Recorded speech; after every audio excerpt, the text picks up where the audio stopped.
Test 1, 2. This is Kevin O'Connell, podcast episode number 3. Test 1, 2. Test 1, 2. 1, 2, 3, 4, 5, 6, 7, 8, 9, 10. Hey everybody out there, this is Kevin O'Connell, episode 3 with the Niche Movement podcast coming your way.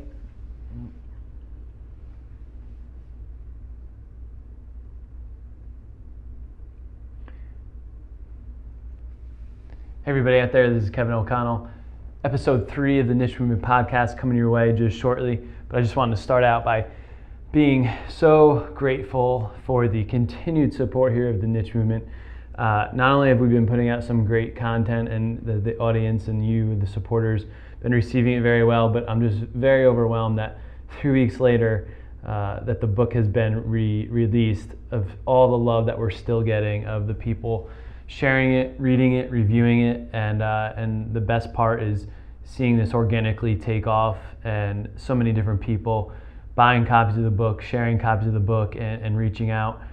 It's led to a lot of amazing things, in addition to some new people that we've been in touch with, to new schools that we've been talking with, as well as some amazing colleagues that are now going to be contributing editors for the Niche Movement. So I can't thank you enough. It's just, looking at the different Instagram posts and tweets of people so excited when the book arrives, and from the feedback that we're getting when people do read it, I just can't thank you enough. So you guys know who you are. You know the people that have supported the Kickstarter campaign, and the people that have bought a copy of this book in the last few weeks. But thank you so much.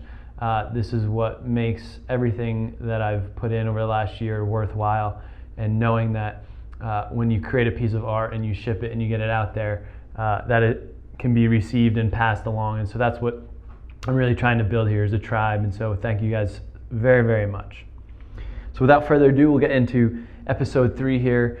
This is titled Plan A versus Plan B. Last week I was presenting a webinar for the American Disabilities Association out in the University of Illinois, Great Lakes area. And basically I presented on the 5 questions to ask yourself before your job search. Questions that will help you get closer to finding a job that you love.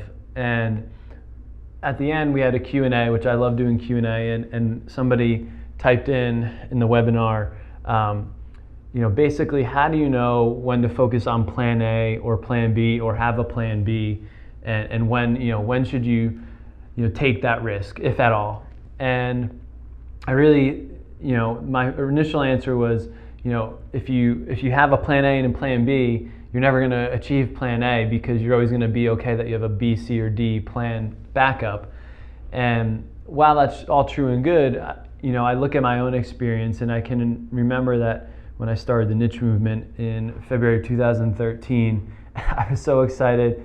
We had our website built, I was blogging, we had some good outreach and some good reception to what I was looking to do. And I remember telling people from my coworkers to people I've just met that, I'm gonna leave my full-time job in just 2 months, 3 months, or 6 months. And those are the people out there that were entrepreneurs themselves, like my brother-in-law and some other people like Christian Ross. I remember them saying, all right, like, here are the steps. You also have to have a reality check. And both Courtney and I obviously had to make sure that we had enough income coming in, and things taken care of, both financially and professionally and personally. But so I had to obviously make sure I still had my full-time job and continue my plan B before I could get to my plan A, and that was obviously trying to find the work that I loved at Rutgers. And day in and day out working with the college students really is what got the Niche Movement to where it is right now. And sure, I was in charge of the digital media department and the recreation department, and I loved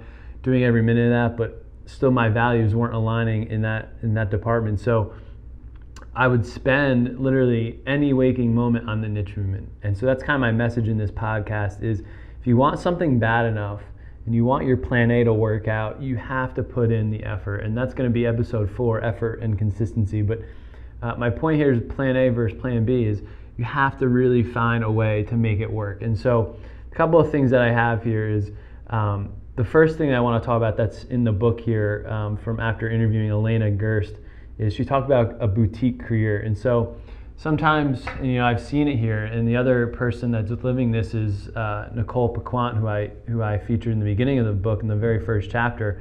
But the term of boutique career is that you don't have to have a typical 9-to-5 job. There's so many unique ways out there to make a living, to get by, to build some extra income, to have that side hustle. And so you can look to so many different ways of having a typical 9-to-5 job and build these little pockets of freelance jobs, contracted jobs, part-time jobs, and literally find the best way that you want to work and make that extra money. The second thing is that everybody has 24 hours in a day. Everybody has the same amount of time. And so going back to my own story is when I first started in the niche movement, I would work pretty much 8:30 to 5:30, 9:30 to 5:30, things like that. Sometimes I'd go in later and work evenings, weekends, things like that. So I would use my comp timer, the time I wasn't at work, and I would literally be building out the website. I'd be blogging. I would be building out our contributing editors. So on my lunch break, when I got home from work and working from 7 o'clock to 11 o'clock at night, it wasn't easy. It was tiring. It was sometimes frustrating, and it always wasn't consistent. I can tell you right now that when I first started the niche movement, we had times when that February to March and April that I was going, and all of a sudden the summer hit and I wanted to enjoy summer. So it's not always going to be easy. It's going to be ebbs and flows, which is what I was talking about in episode 2. But you really have to put in the time. And so looking at your 24 hours out of a day, if you want it bad enough, if you want plan A to work out bad enough, you will find the time to wake up early if you're a morning person like me, or you'll find the time to stay up later and work on connecting with as many people as you can on Twitter, being part of the Twitter chats and chiming in to get your brand out there. There's so much that you can do. Building a website. I can tell you right now that building a WordPress website, it's not the easiest thing, but there's so many resources, so many forums out there for you to actually do it. And that was a lot of the time spent right there, and I still do that. I'm still working on tweaking my brand, tweaking my website and my message and how I want things to sound and look and feel. And even down to this podcast, how I want this to develop, even though this is in the very beginning stages, I always am focusing on my brand. And the other thing it comes down is you just have to do it. If you want it that bad, it comes down to not settling. Your plan B is you settling, but I understand, whatever circumstance you're in, whether you have to take a job for the money or for the location or because of your spouse or partner, wherever they are in their career or wherever they are living right now.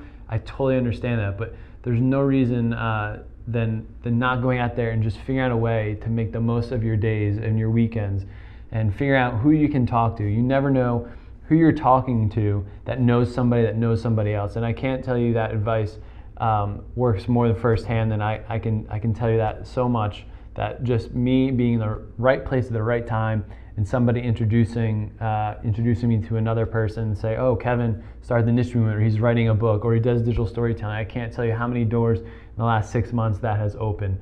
So it's just constantly living this plan A, and the plan B, you just are going, through the motions and doing what you have to do while still obviously building a reputation for yourself. But if you want plan A bad enough, you can really find the time and not settle. So I'm really curious for any of you out there listening to this, if you do have a plan A and for some reason you're falling back on plan B or C, or are you living your plan A? Are you really doing what you love and have a job or starting something on the side that you really love? I'm really intrigued to find out at what stage you're at, if you've ever had to default and go back to a plan A or plan B or C, and what adversity you faced. Because I can tell you right now, what I said in this webinar last week, it's this: finding a job you love is not easy. Getting to a point where you feel fulfilled and you're thriving, it's not always easy. It's a lot of give and take. It's a lot of trial by error, and you kind of learn what works and what doesn't in the work environments, the type of jobs, the type of things that you're doing, and the people that you're working with. But I'm really curious for those of you out there listening. Are you on your plan A? Are you on your plan B or C? And what are you doing to get to a fulfillment into an environment where you can thrive? So that's what I have for you guys this episode 3, plan A versus plan B. I really challenge you guys to go out there and take it and not settle. If there's any way I can help you, or you want to learn more, please tweet me at KOCO83 at Niche Movement, or reach out to me at kevin@thenichemovement.com. Thanks so much, and I look forward to recording the next podcast for you guys in a little bit. Thanks.